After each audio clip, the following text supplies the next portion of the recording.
All right, sweet. This will be a three-part series. The first part I'll present on preparing grad school application or the grad school application material. This includes like why apply to grad school, how to apply, and then the components of the actual application. And then for part two, Veronica will present how to reach out to PIs to request information, such as letters of recommendation. And then we'll probably go for a break. I don't know if we're doing the break still, but after that, the grad students that are here will be matched with you guys, and the hope is that you get time to ask Q&A about application material as well as go over your CV, which I think you guys have, correct? Man. All right, so first thing is, what is grad school? Grad school constitutes an advanced program of study or research in a specific discipline. And by research, we mean the systematic investigation of the unknown. So you also be thinking about why exactly do you want to apply to grad school. And I do not present this question as grad school for you to fend you away from applying to grad school, but more so to acknowledge that it's important to think about why you want to go to grad school. What is it about you that makes you a good fit for grad school? How do you think you can succeed in grad school? And an important part of this is something that I kind of want to take a little survey to kind of show of hands if you agree that this particular question relates to you. So firstly, do you consider yourself an explorer? And this can be like Christopher Columbus, or simply I like to try new foods at a different restaurant. By show of hands, are you an explorer? Good. Are you a creative? Creative being music, art, anything. You better raise your hand, everybody. Good. And finally, do you want to make a unique impact? So if you raise your hands for all of these things, you are obviously suited for grad school and you should definitely apply. So great. But now I have you guys engaging and getting involved. I'd like to ask another question. Has anyone heard the term or the idiom, put the cart before the horse? And if so, can someone tell me what it means?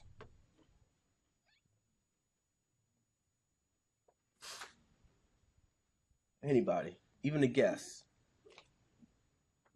Layman's terms.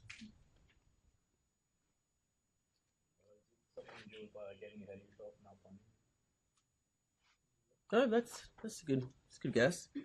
So I guess the actual definition or meaning of this idiom is to reverse the accepted or logical order of things. And so this may seem kind of random as to why I'm bringing this up right now, but it has to do with how we go about deciding to apply to grad school and some of the things that can maybe hinder us from applying to grad school. And so I don't know about you guys, but for me, when I decided to apply to grad school, I thought, who am I to pursue this highest degree of like academia, this PhD that only 1% of the population has, and the smartest people have PhDs. Am I actually going to be able to do this? Am I worthy of applying to grad school? And I think this idiom kind of relates to some of the things that I thought were hindrances for me to apply. And so let me try to make that connection here. And so when thinking about applying to grad school, the cart being the thing that you kind of place early on by accident. And that is, I personally thought that in order to be a successful applicant to grad school, I need to have this scientific knowledge base. I needed to know things. I need to have an expertise in the lab, some kind of experimental technique that I mastered before even being able to get into grad school. And often we kind of psych ourselves out in thinking that we need to have these skill sets or need to have this perfect GPA or the sort to actually get into grad school. But in actuality, grad school only requires these three things: being creative, being eager to explore new things, and wanting to make an impact. And you have these principles, you will do well in grad school as long as you focus on understanding your motivations, follow your passion, and of course, hard work and dedication. So what I'm trying to say here is that grad school, anyone can pursue grad school. It's just a matter of being excited about grad school, knowing why you're there, what you want to do there, and working hard. And so with that, I want to go over, of course, some more, I guess, important things as well as to why you apply to grad school. First off, you're excited about learning a new topic or, basic science research or the sort, but you also realize that it's going to lead to a job. And so you want to acquire the skills and the knowledge base for linking your interest to a goal. And there are a lot of career options for grad students, and I think it's important to acknowledge this because I think often we feel that if you're going to pursue academia or pursue a PhD, you need to be a professor. But there are a lot of options or career options for those that get PhDs. And so here I'm showing a couple of options being working at an academic institution, doing research at a large R01 institution, which means someplace like UCSF, where there's a lot of excellent research being done. But you can also pursue teaching as well at a small liberal arts college or at a high school or community college in the sort. In addition to that, there are also other options that we tend to kind of lose sight of because in academia or in grad school, you're told to pursue the academic route. But you can work in government agencies, which includes NIH, FDA, and the sort. And then there are also, of course, biotech jobs or pharmaceutical companies.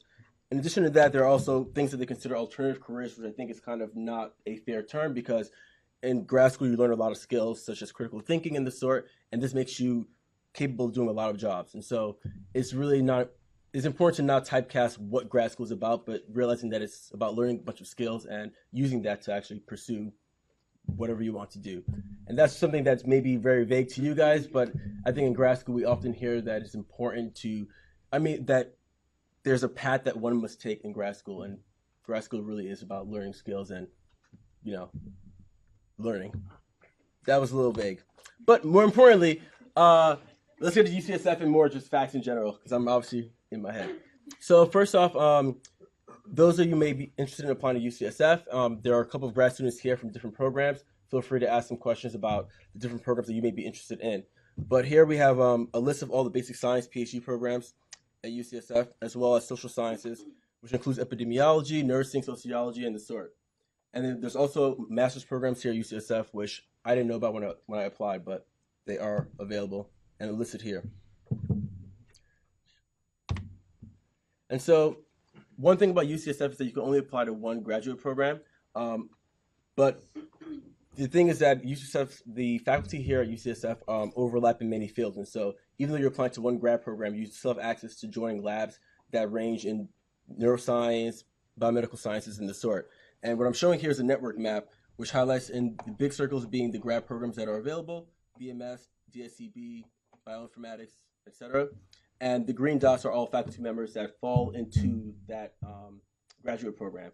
As you can see, that the faculty members overlap. They have students that are in BMS, they have students in CCB, etc. So it's important to consider which program you're applying to, and knowing that at UCSF you can still do research or pursue a lab that ranges in the, in the field of science. In addition to that, there's also dual degree programs, but we won't really touch on this. But if anyone's interested in learning about MD PhD programs here at UCSF or the DDS PhD program, we can always find students here that are in those programs, so you can reach out to them if you're interested. And now we're just going to go over simple approaches to applying to grad school. First off, it's important to identify primary and secondary schools that you're interested in applying to. What I mean by primary and secondary is reach schools, and then secondary schools being schools that you may be interested in going to, but maybe more attainable. And it's important to have like 8 to 15 schools that you apply to, which is the recommended number because you really want to increase your chances of getting to grad school. All right, from there, you want to identify graduate programs that match your academic interests as well as your research interests. And so often people hear that you can only apply to one grad program at UCSF, which is the right program for you. I recommend looking at the classes you took in undergrad and then realizing, oh, this may be a good fit because the classes that are taken in this program match the classes that I've kind of gotten experience with. In addition to that, it's important to find 3 potential research advisors, at least 3, because you don't want to apply to grad school for just one person and realize this person does not want to take grad students. Or this person decides to leave and you don't have a lab to join. So it's important to find multiple PIs that you think would be interested in working with and being open-minded that your research interests may change. And so, yes, be open. And then finally, reaching out to faculty is an important part for knowing whether or not that lab is a good fit for you, as well as knowing whether or not that research interest is something that you're actually aligned with. And then finally, something that I did, at least for grad school, was to make a spreadsheet. And maybe you don't have to go and do it on Excel, but it's important to be really diligent about which schools you're applying to, what application material is needed, the advisors you want to reach out to, and of course the deadlines, because deadlines vary for schools, and it's important to meet those to apply. Question? Yeah, for the secondary and primary school choices, Mm-hmm. how many secondary school choices do you recommend someone to apply or have? That is depends on the applicant. I think I had like 5 primary schools and then 4 secondary schools, but it also depends on knowing, if this is a good fit for you, but the chances of you getting in, if you know someone there, a bunch of things. But any grad students that can want to chime in?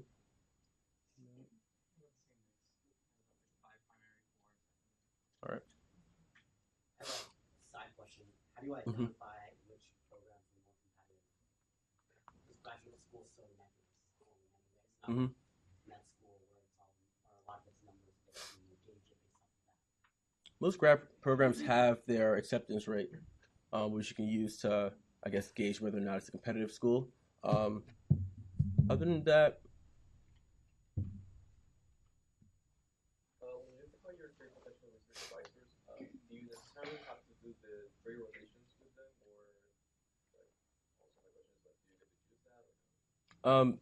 so usually they tend to use the research advisors that you mentioned you're interested in to kind of match your interviewers.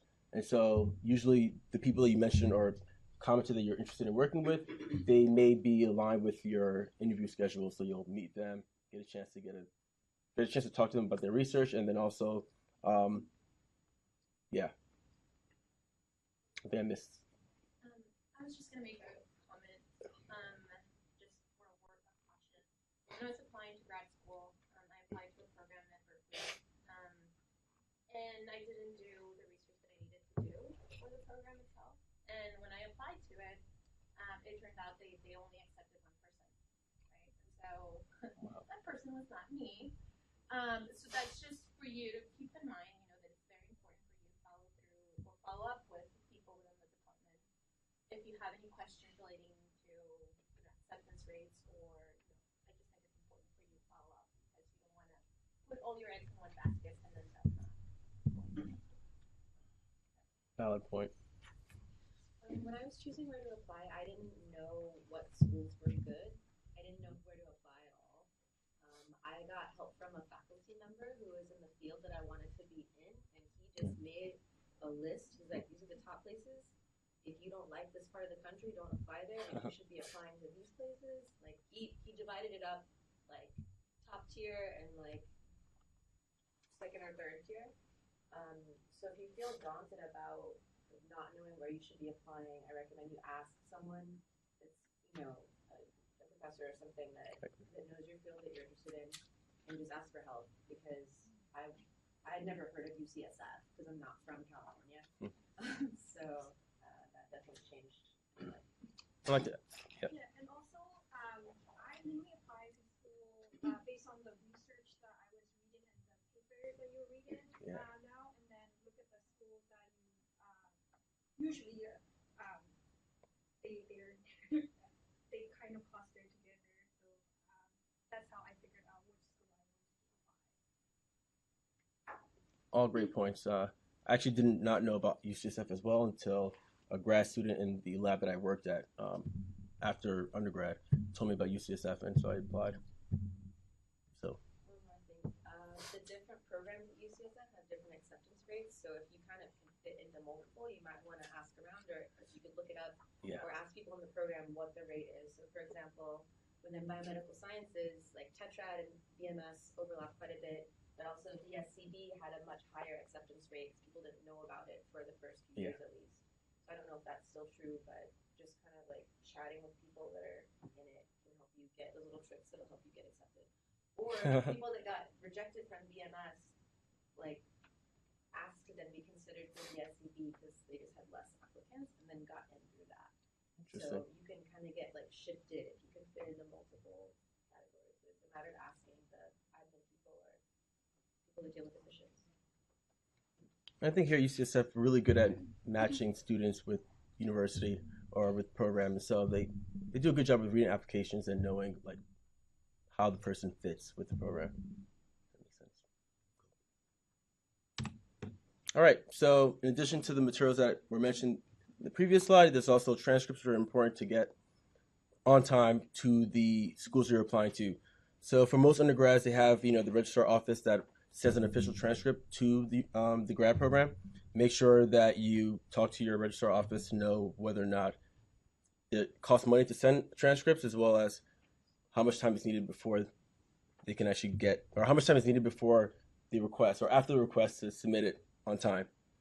In addition to that, GRE scores, at least in 2017, the cost was $27 per recipient after 4 free recipients for grad programs. So either marking that the day you take the exam or paying for that accordingly when it's time for submitting scores.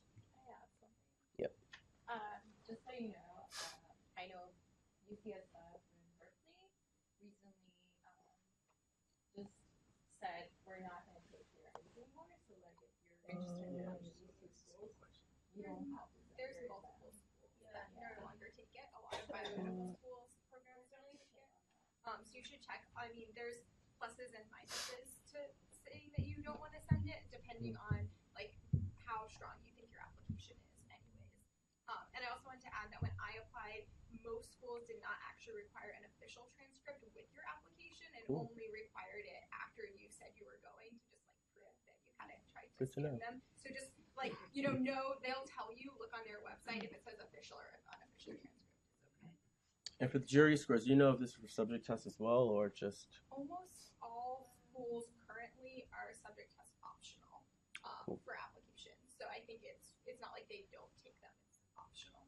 I didn't think It's really GRE.required.com is a comprehensive list of schools that do a junior. Very nice. And just like one quick comment, like it's a little different for master's programs. Even if the school tells you not to take it or whatever, you should still gamble and take it anyway. Because if you do not so well, you don't have to show it to them. But if you do real well on the exam, you can then use that as negotiation to get like more financial aid. The schools are actively out there trying to compete. So it's a little different for master's programs. I definitely encourage you, even if they say not to take it, you can get more money if you do well.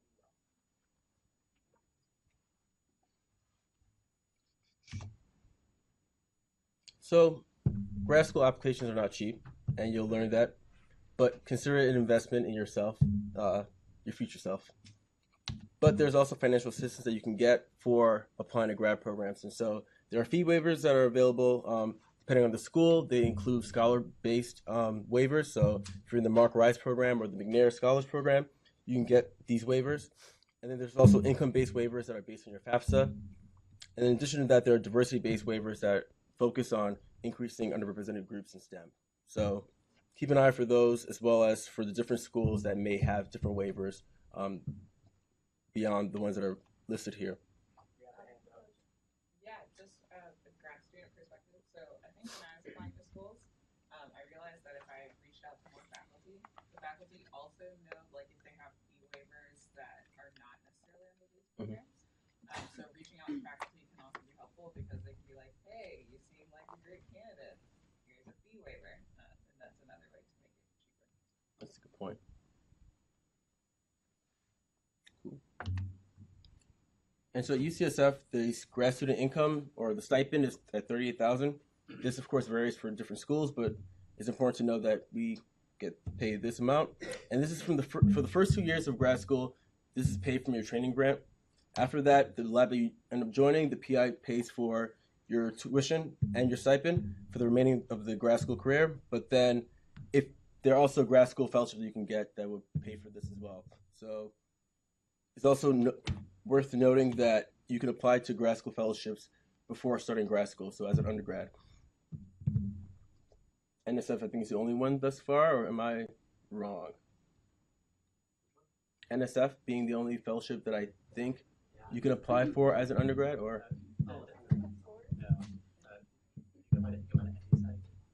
Any site?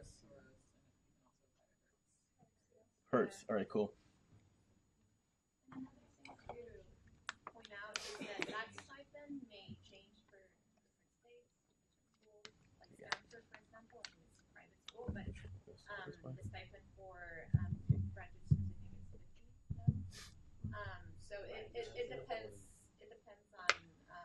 It might be but no, but I think it does change, right? A tier at IB, because we live in California, the current stipend is $24K at NIH, so that changes. So just keep that in mind as well, and where you're going and cost of living and those things.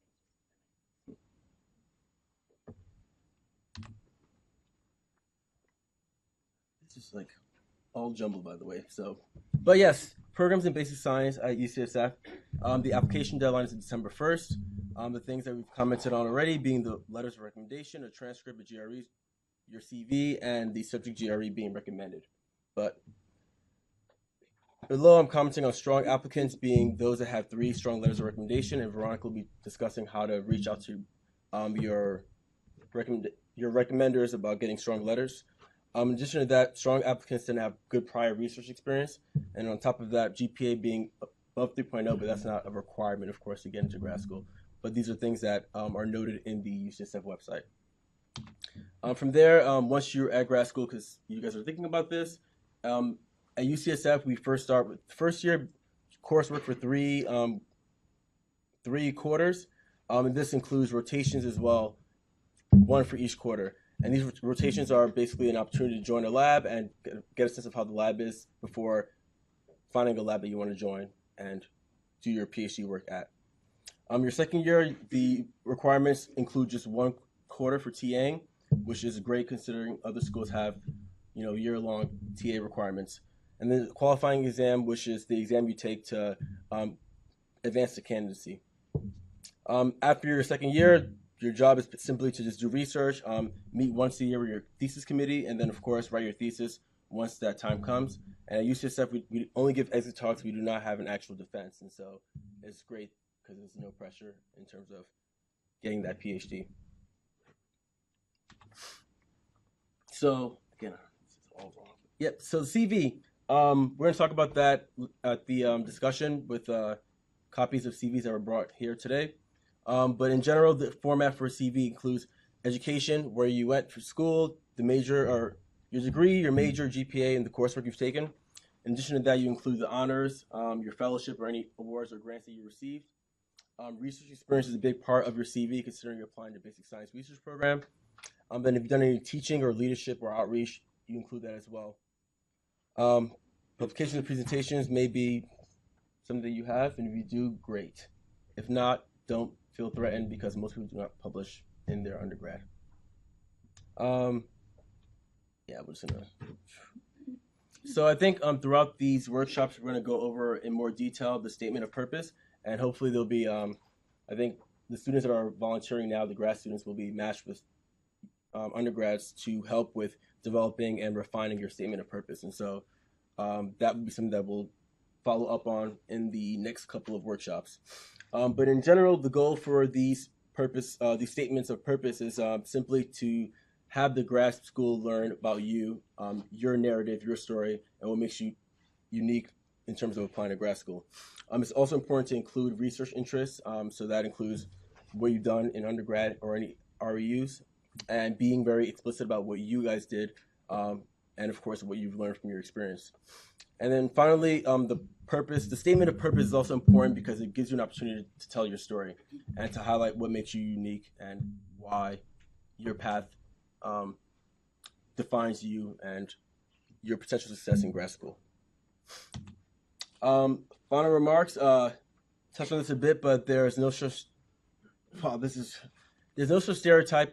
There's no such thing as a stereotypical scientist. And I think I was trying to touch on this earlier in the first slide, but it all got jumbled. But the idea is that doing research, being a scientist, is more than just knowing facts, knowing numbers, being good with quantitation. It's about being creative as well. In addition to that, research in grad school, it's important to find not just the university that you find interesting, but also faculty members there, the type of research that's being done, etc. It's important to, of course, compile your application material and know the requirements and the deadlines moving forward. And then there's more to grad school than the program, and the research and the prestige is about location, as Yasmin mentioned. Matters a lot how much you get paid and whether or not cost of living is going to be good there, yada, yada, yada. I'm really butchering this. Sorry, guys.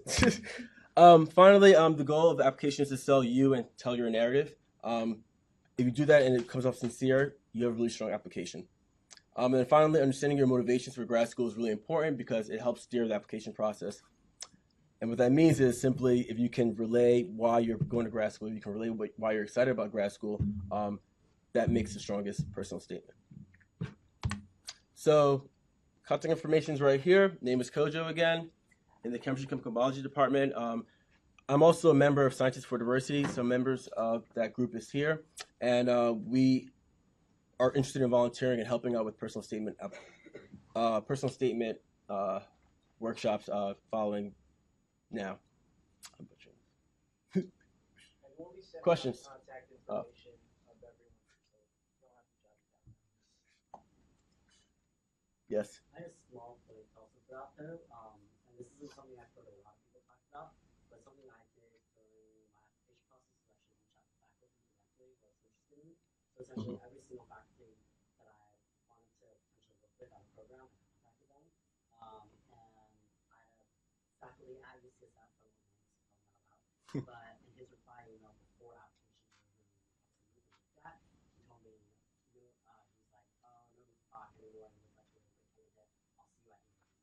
This is like probably 2 weeks before interviews and communications really sent out. And I've learned to think that grad school or grad applications were like a job interview in the sense that you're trying to find your mentor and like your specific person.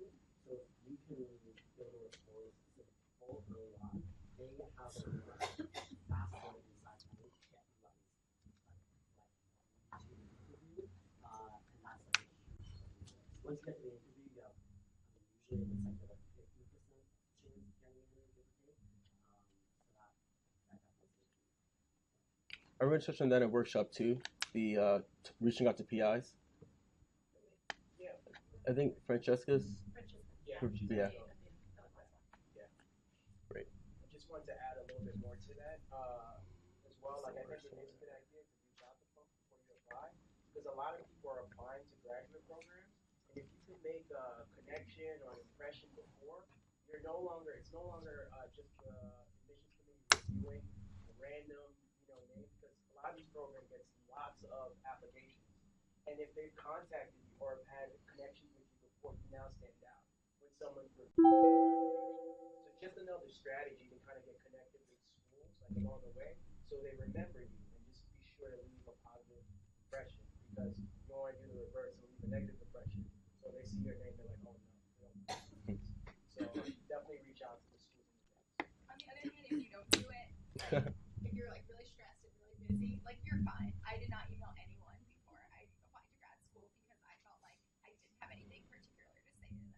If you're just saying hi, I'm this person, like they know what you're trying to do. If you have like a real question and want to contact them, totally fine, totally go for it. I did it. You should do it or not. Like it's a good idea to do it. I'm not saying not to do it, but don't think like that's gonna make or break it. That's also an important part for the personal statement as well.